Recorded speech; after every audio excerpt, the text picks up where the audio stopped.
Chapter 24. Money and Knowledge. Then the Pharisees went and planned how they might entrap Jesus in his own talk. Then they sent to him their disciples together with Herodians. They said to Jesus, "Teacher, we know that you are truthful and that you teach God's way in truth.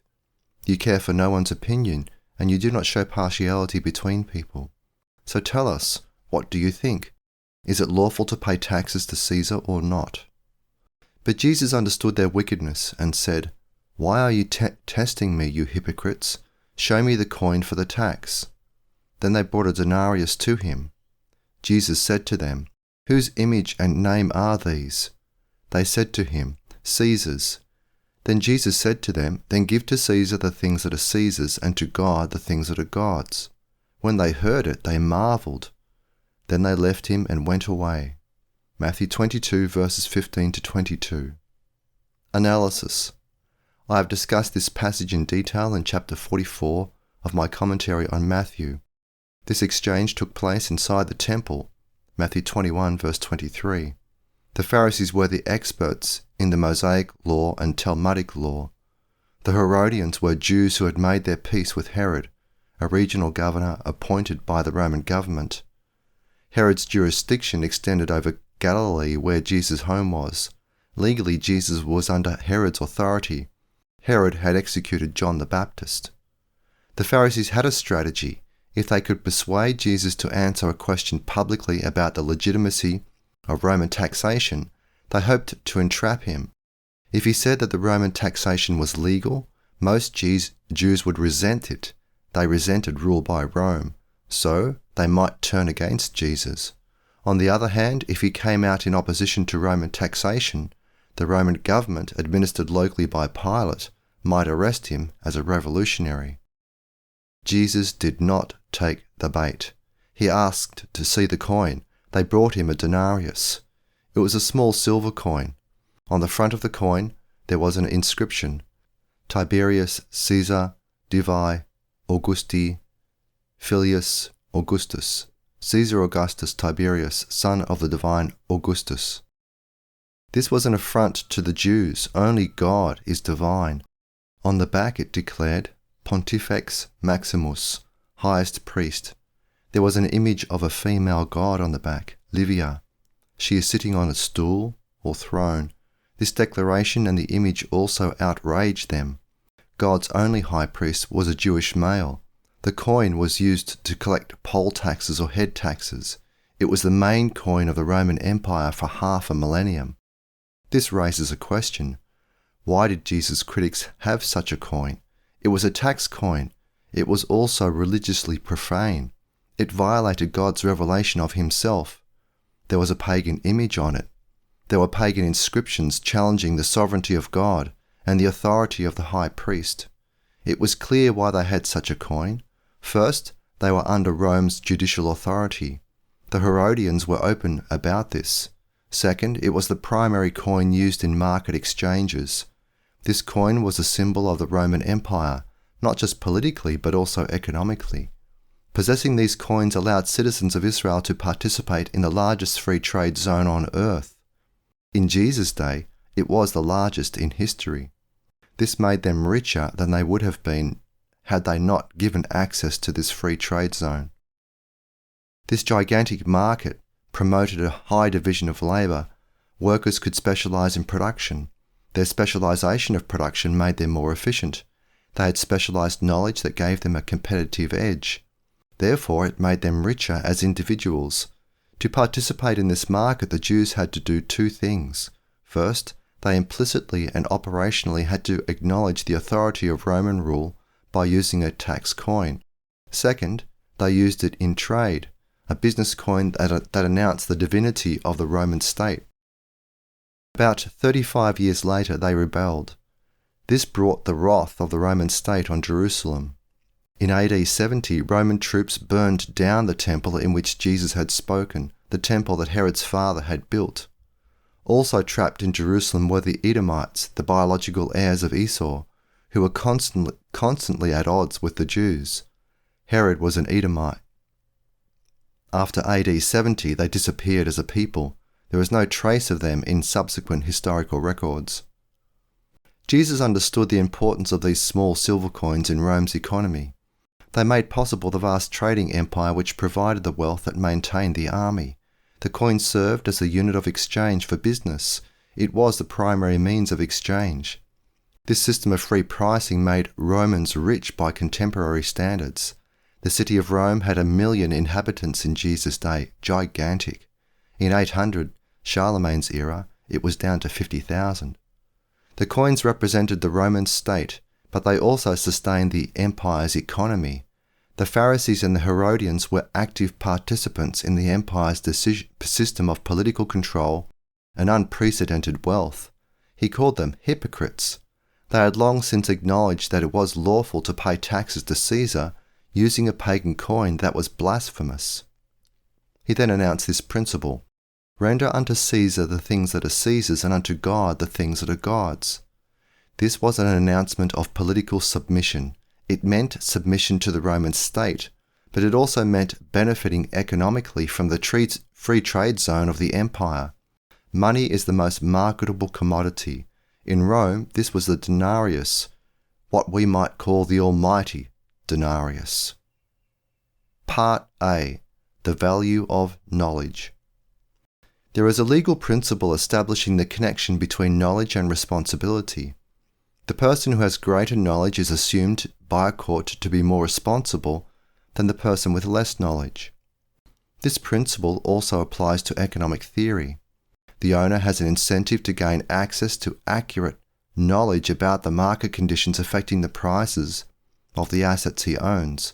This connection is established by the third law of covenantal economics: people prefer more. It is also a law of humanistic economics. If he wants more, he must pay a price, attention to detail regarding the markets for the assets. Because of God's curse of the ground, scarcity is cursed in the post-fall world. This has made scarcity a burden. It was not a burden in the garden. It reminded man that he is finite. It was a restriction on his actions. He could not pursue his purposes at zero cost. He had to exchange one set of conditions for a new set. This is an inescapable component of human action. 1. The crucial resource. Economists should begin their analysis of the economics of ownership with this principle.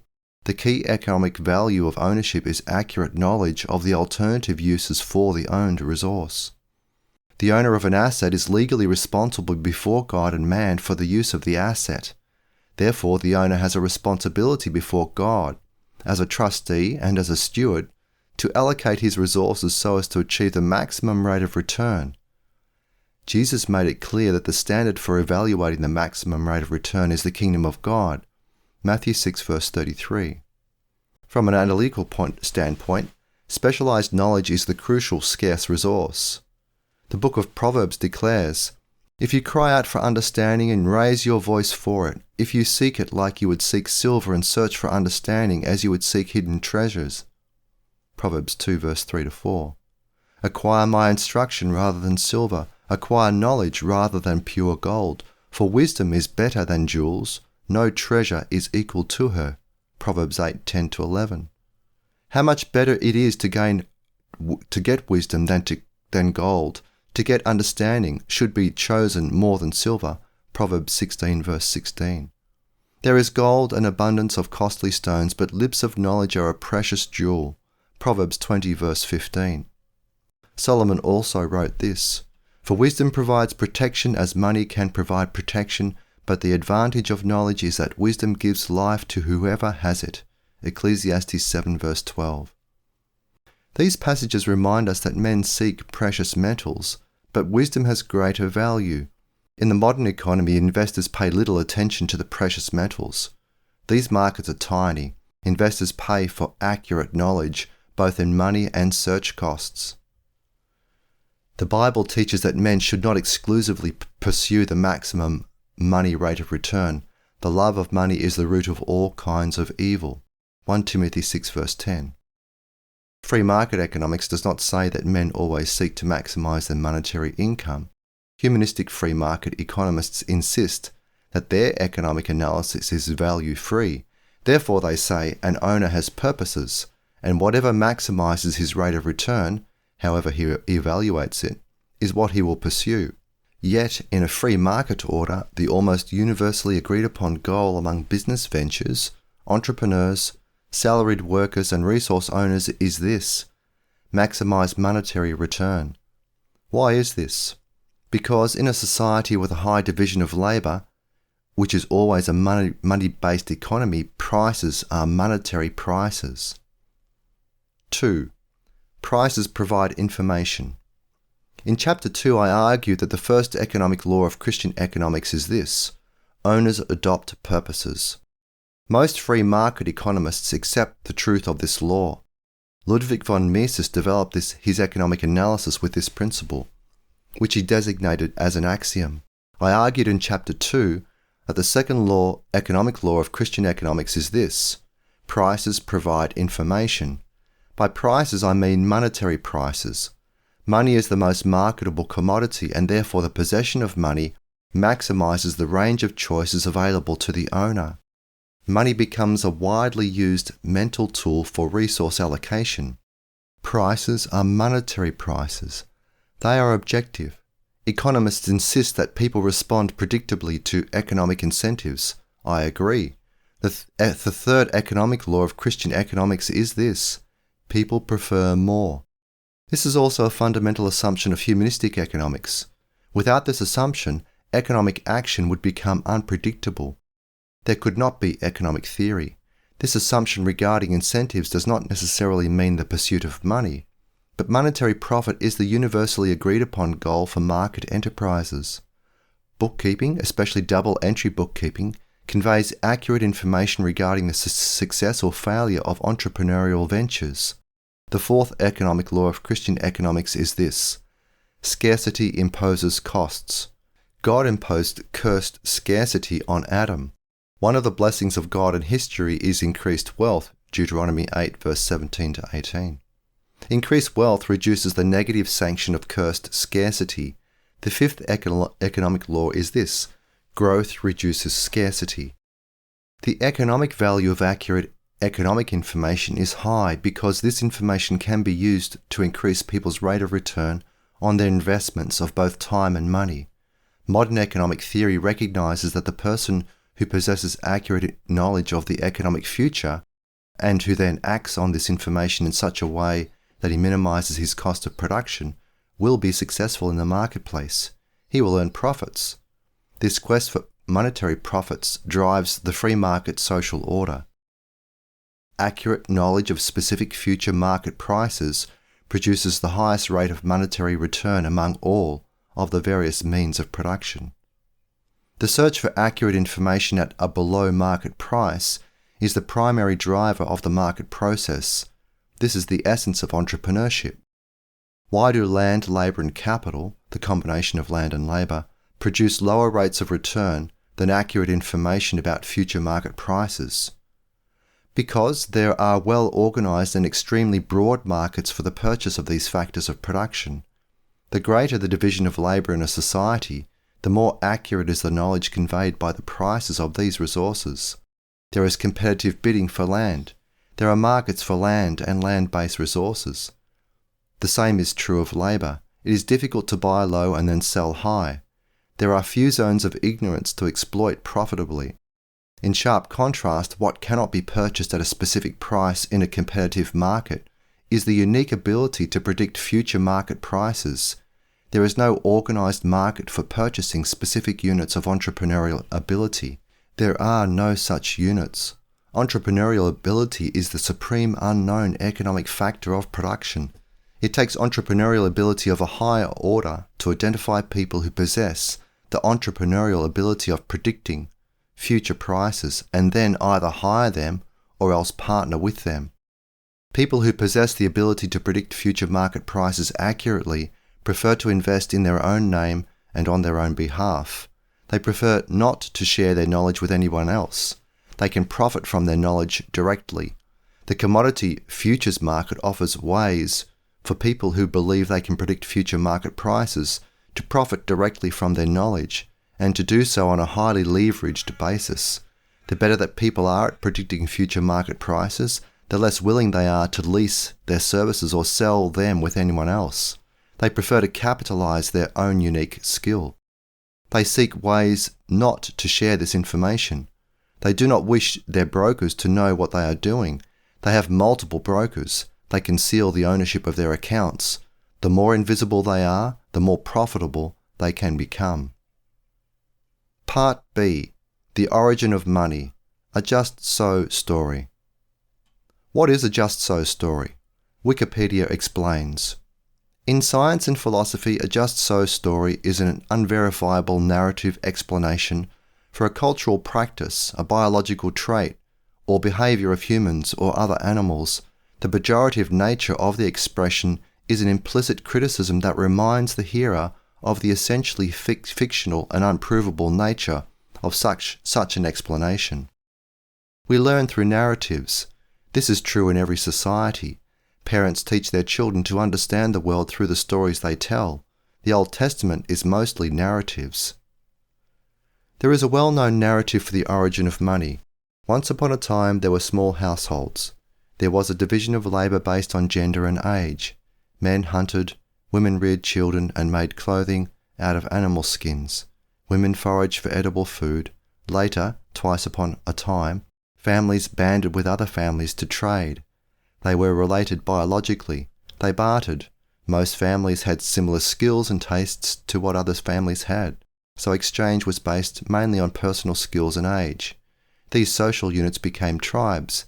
Then, much later, a pair of traders discovered that they agreed on a single commodity for trading purposes.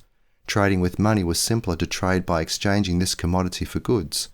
A hunter did not have to spend time searching for someone who wanted to trade what he owned for what the hunter owned. Other producers joined this pair of traders. This was the birth of money. People began trading for money instead of goods and services. Money replaced barter in one region and then universally. This is a wonderful story. It is easy to remember. Sadly for the storytellers, there is no evidence for any such development. Archaeologists cannot locate the remains of any society without money. The use of money appears to be as ancient as the use of language. There is no plausible narrative for the transition from grunting and pointing to languages with rules of grammar. But economists long ago made up a story to teach young adults who want to become economists. Newcomers are expected to believe the narrative before they are initiated into the tribe of econs. This narrative is a required rite of passage. The problem is, most of the initiates believe that the narrative corresponds to actual historical events. There is no attempt by the elders of the tribe to educate them in economic history on this matter. The story is a convenient fiction that is widely believed. It is a just so story. It is conjectural history that is taken seriously as real history. I wrote about this in 2012, the regression theory as conjectural history. It is a chapter in theory of money and fiduciary media. The story could just as easily be the story of a king or tribal chief who designated a form of money as the only way to pay taxes. Those under him obeyed. This led to the use of money in exchange. It was not based on the market process. Another possibility? A high priest had a dream that told him to tell local smelters to start minting ingots that the people could bring to the priests, who would offer up these ingots as peace offerings to God. This leaves us without a historically convincing narrative for the origin of money. We have all done quite well without a theory regarding the origin of language, but this is not true about money. We want to know how money works in the economy. Our intellectual future may depend upon it. Our intellectual future does not depend on a theory of the origin of language. Also, our financial future may depend on our understanding of money. Our nation's central bank may inflate our nation's currency into oblivion. In contrast, there is no central bank of words that threatens to debase your language, thereby making social interaction difficult. We are not facing another Tower of Babel event. On the contrary, we are moving toward digital face-to-face real-time translations, overcoming Babel's divisions. Part C. A hypothetical narrative of the future. It would be convenient to have a narrative about money if we are to understand money. So I recommend that you create such a narrative. Do not make it a hypothetical narrative of the past. Make it a hypothetical narrative of the future. If you create it, you may remember it. You may even understand it. Begin right where you are. Instead of a narrative based on how money came into being, I suggest that you write a narrative about how it might disappear and what the consequences would be if it did. You function quite well day to day. You use money on a regular basis. If you lived in a highly developed economy, you used mainly digital money. You buy and sell almost everything by means of digital transactions. Even if you live in an economically less developed economy, such as in a village, you may be reading this on a smartphone or other digital device. You bought it with money, probably digital money. You know what digital money is. What would happen to you if the digital programs that the world's banks use to communicate with each other went down and stayed down for a year? You could not be paid with digital money or buy anything with it. What would your world be like? Don't use abstract analysis. Write down what services you could no longer buy. Spend a few minutes. This is a mental exercise worth doing. Try it. I must now use my imagination. What would happen to my city? Goods could not be delivered by trucks. The money system would not work. Businesses that had always sent in their trucks could not be paid electronically or by cheque. The banks would be closed. So, businesses would not send in the trucks. If you owned a fleet of trucks, would you let your drivers go into a city to be paid in currency? You might not see some of the drivers again. Also, criminals would know that drivers would be paid in currency. Would honest drivers take this assignment? How would people buy food in stores? Urban food stores must be completely restocked every few days. No trucks would be coming in. How could shoppers buy food? They might have some paper currency, but except for dealers in the illegal drug syndicate, most urban people do not have much paper currency. There would soon be looting. The government would declare martial law. But how would the government buy the goods it needs to impose martial law? How would it pay the troops? How would the government collect taxes?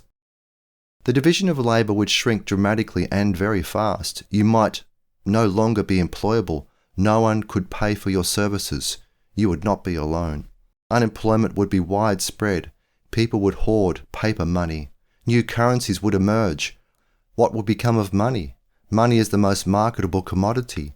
What would be the most marketable commodity in a month, 3 months, 6 months?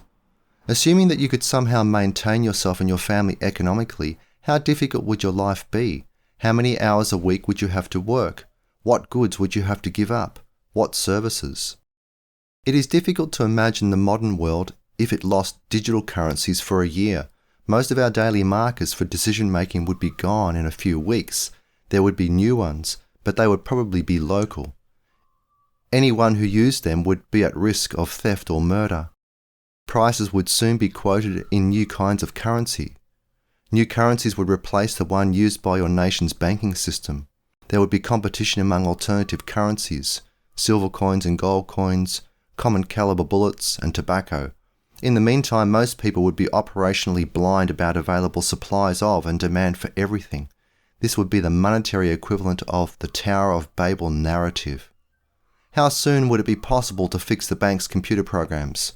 How would bankers pay for these services? With what?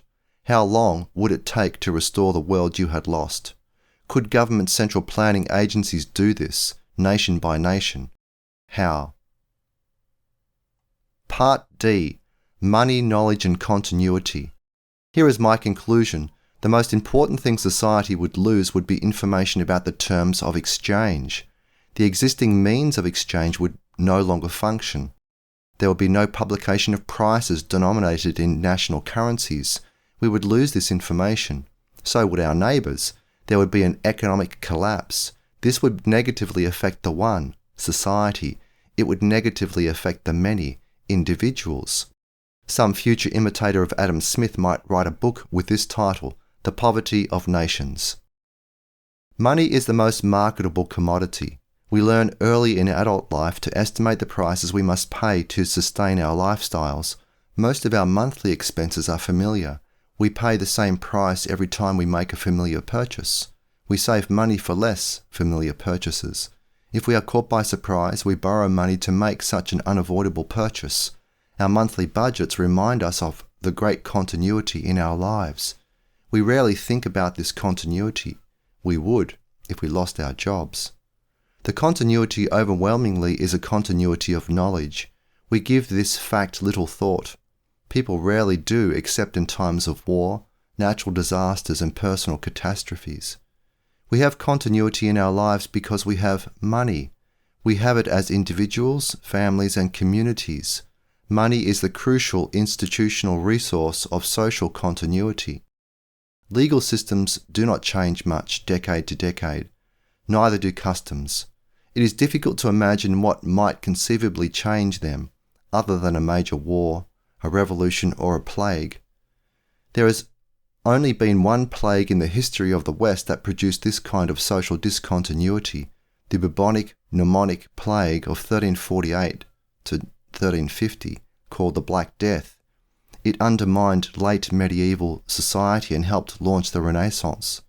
In comparison to the stability of law and custom, monetary disruptions were more familiar. They are easy to imagine. The non-communist West above the equator has not experienced such an event since the joint hyperinflations in Germany, Austria and Hungary from 1921 to 1923. A century without such a disruption is a long time. The continuity of money provides the continuity of prices. This continuity allows us to go about our daily lives in familiar ways. We do not have to rethink every purchase. Think about our lifestyles.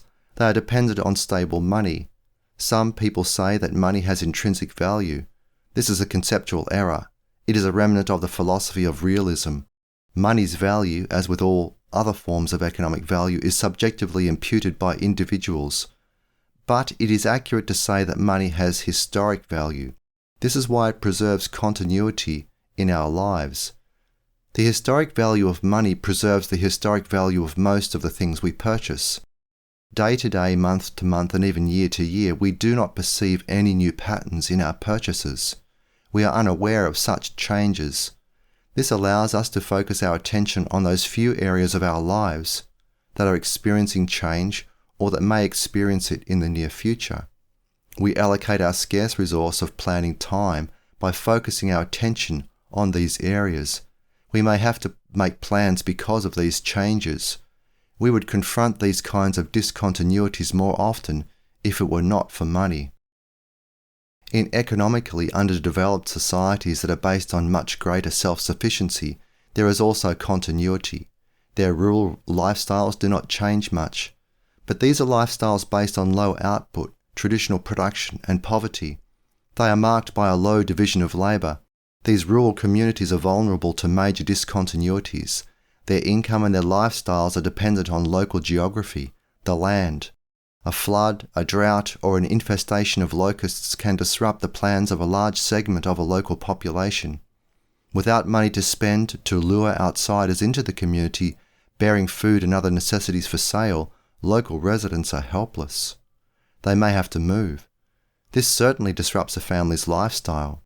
The Irish potato famine from 1845 to 1850 was such an event. 1 million people died. 1 million emigrated, mainly to England and the United States. On a much smaller scale, the migrations from the states of Texas, Oklahoma and Kansas to California in the dust storms of the mid-1930s accomplished this. But these people had old automobiles to drive west 1,000 miles. America's greatest humorist of the 1930s, Will Rogers, an Oklahoman, said this: "America is the first nation to go to the poorhouse in an automobile."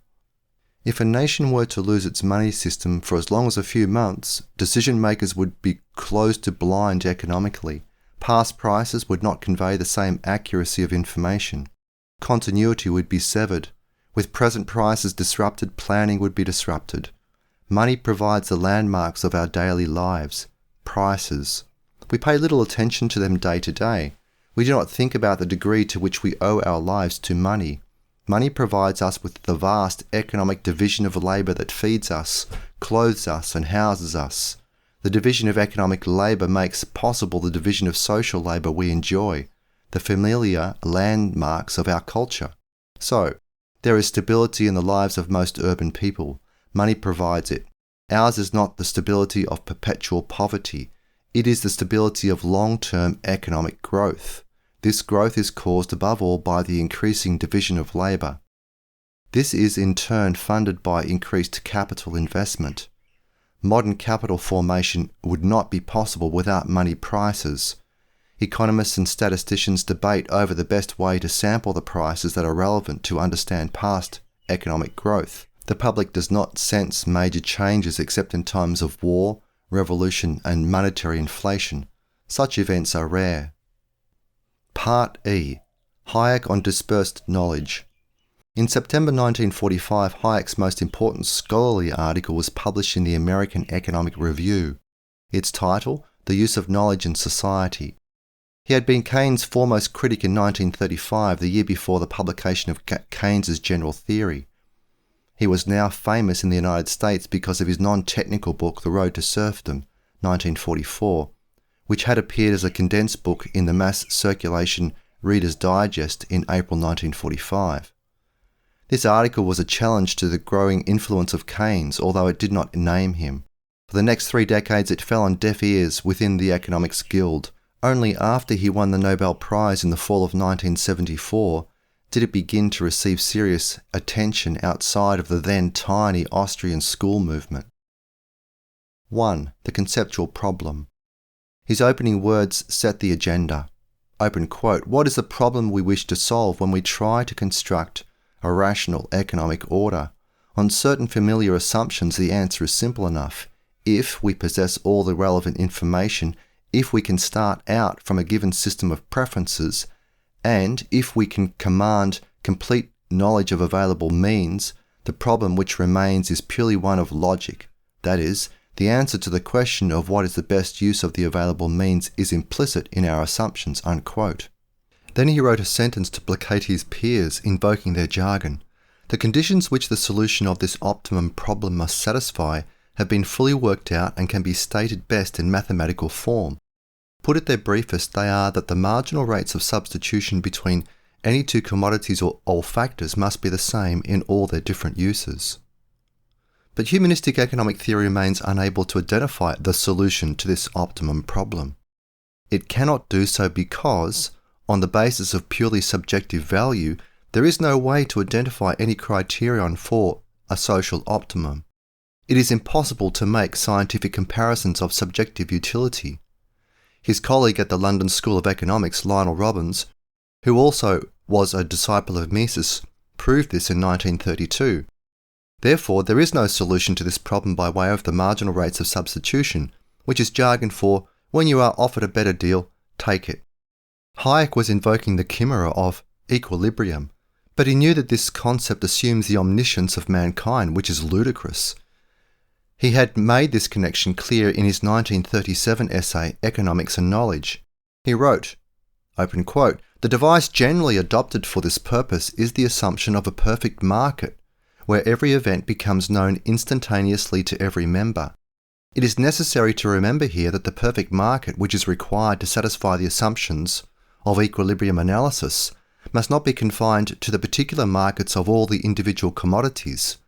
The whole economic system must be assumed to be one perfect market in which everybody knows everything. The assumption of a perfect market, then, means nothing less than that all the members of the community, even if they are not supposed to be strictly omniscient, are at least supposed to know automatically all that is relevant for their decisions." Unquote. So, how can we explain the coherence of the market order? By the market process, which is based on this rule, high bid wins. Here is Hayek's explanation. 2. Knowledge is dispersed. Knowledge is widely dispersed. Quote, "We need decentralization because only thus can we ensure that the knowledge of the particular circumstances of time and place will be promptly used. But the man on the spot cannot decide solely on the basis of his limited but intimate knowledge of the facts of his immediate surroundings. There still remains the problem of communicating to him such further information as he needs to fit his decisions into the whole pattern of changes of the larger economic system." Unquote. Individuals have important bits of information that no one else possesses. These individuals own this information. They may be able to put this to productive use in their own lives, by using it to meet the desires of paying customers. The customers benefit from this knowledge because it is packaged in such a way that they can put it to productive use.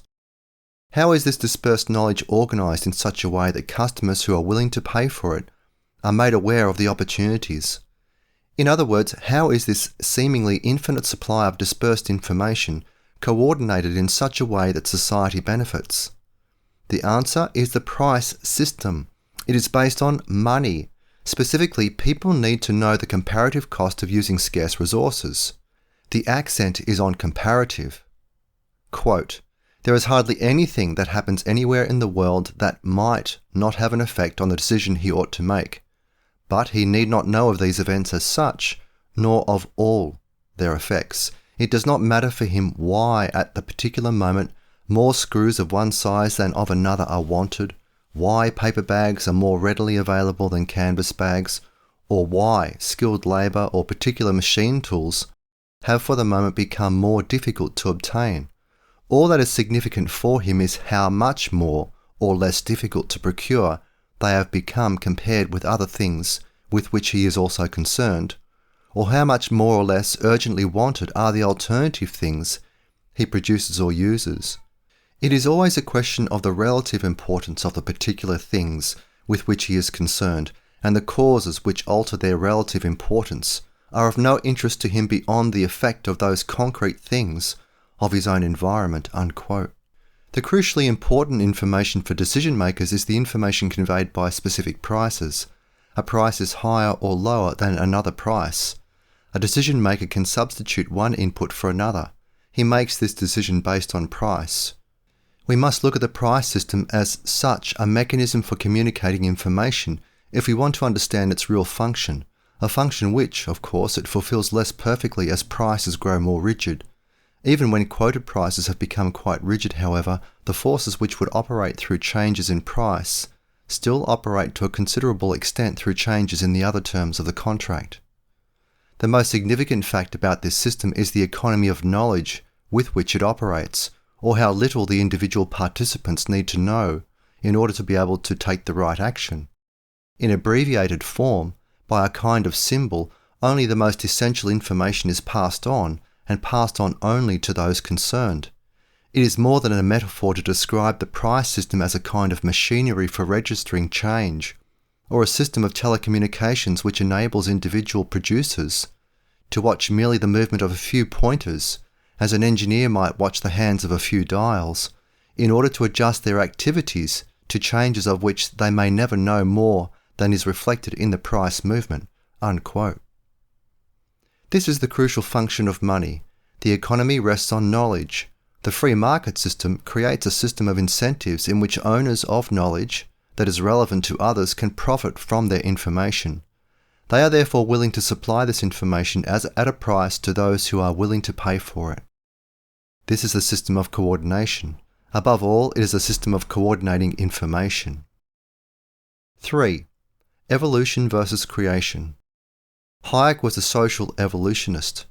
In this, he self-consciously invoked the tradition of the late 18th century Scottish Enlightenment. He argued that the free market order was not designed, it was discovered.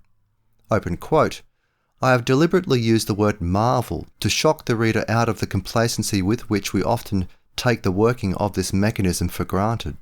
I am convinced that if it were the result of deliberate human design, and if the people guided by the price changes understood that their changes have significance far beyond their immediate aim, this mechanism would have been acclaimed as one of the greatest triumphs of the human mind.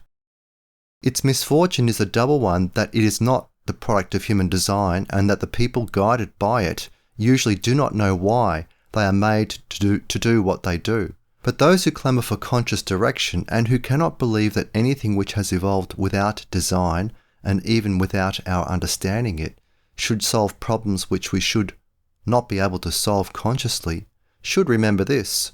The problem is precisely how to extend the span of our utilization of resources beyond the span of the control of any one mind, and therefore how to dispense with the need of conscious control, and how to provide inducements which will make the individuals do the desirable things without anyone having to tell them what to do. The problem which we meet here is by no means peculiar to economics, but arises in connection with nearly all truly social phenomena, with language and with most of our cultural inheritance, and constitutes really the central theoretical problem of all social science." Unquote. Hayek was incorrect. The system was designed. It just was not designed by men. The market's system of coordination was designed by God. Not only was it designed by God, it was set into motion by the decree of God. It is the inevitable development of the private property system that God imposed in the garden. It is sustained moment by moment by the providence of God. It is not impersonal. It is cosmically personal. It is based on a judicial system of delegated responsibility, the Dominion Covenant. God has delegated the ownership of specific pieces of property to individuals and institutions. He has delegated responsibility along with this ownership. This cosmic legal link between ownership and responsibility is the heart of this process of coordination. The price system, which is based on money, is at the heart of what Hayek called a mechanism. It is not a mechanism. A mechanism is lifeless. The market process is neither an organism nor a mechanism. The free market is a social outcome of a series of contractual agreements within a covenantal legal framework that protects private ownership. The process is personal, but it is not alive in the way that a biological organism is alive. Part F. Money versus ignorance about the future. People make profits by taking advantage of others' ignorance about the future. They specialize. They possess specialized knowledge that others do not. They can buy low and sell high because of others' ignorance. Money is the most marketable commodity. It has the widest market. It buys anything offered for sale legally and even illegally. He who possesses money has the widest range of options. But this wide range comes at a price. Because knowledge about money is widespread, it is difficult to gain a competitive advantage based on the ownership of money. We do not buy money at a low price to sell it high later on. We plan to buy other things with it. This means that we buy money whenever we are unsure about the future. Owning money is a way to protect ourselves from unforeseen negative events. How? Because we have immediately marketable reserves. It is also a way to take advantage of unforeseen opportunities. How? Because we have immediately marketable reserves. We do not expect to make money by owning money. We expect to make money, or not to lose money, by using money to buy and sell other assets. Money protects us from our ignorance of the future. But there is always a temptation to make money into an idol. We trust in money rather than trusting God. We see money as our source of deliverance, not God. The name of the Lord is a strong tower. The righteous person runs into it and is safe. The wealth of the rich is his fortified city, and in his imagination it is like a high wall. Proverbs 18 verses 10 to 11. We can lose money. We can also face crises that money cannot solve, such as a terminal disease. Money is not a reliable substitute for faith in God, but it is a widely trusted substitute. A price today is the outcome of competition. Buyers versus buyers, sellers versus sellers. These people have made exchanges in terms of their best knowledge. These were the highest bidders. Economists presume that these buyers were the best informed bidders. They had sufficient money to be successful in the auction process. This leads economists to conclude that today's prices are based on the best available estimates of the future prices. The best information has been incorporated into today's price. If this is the case, then the next price will be random. New information or new assessments of existing information may change the next bid, either up or down, but from the point of view of prices today, there will be no trend. Some entrepreneur may correctly detect a trend, but this information is not widely known. He is not interested in sharing it. He wishes to buy low and sell high. New information affects prices so fast that humans are not able to assess it and act upon it. This theory of pricing, developed in the mid-1960s, has now been incorporated into the capital trading process. Algorithms make trades in milliseconds or less. The trading floors that were once filled with vocal professional bidders have been closed. Humans can no longer compete with computer programs. Conclusion. A system of money is at the heart of every economy. Economists offer competing theories of money, but every theory of money places the price system at the heart of the market process. Without money prices, there is no market process. That was Mises' contention in his 1920 essay, Economic Calculation in the Socialist Commonwealth. In this chapter, I have focused on the connection between money and knowledge. Money is at the heart of the market's process of coordination, and the most important economic asset that the market coordinates is knowledge. If we do not understand this, we miss the central function of money. Money is the outcome of a property system. There is a moral and judicial distinction between lawfully owned property and stolen property. Therefore, this is also true of money.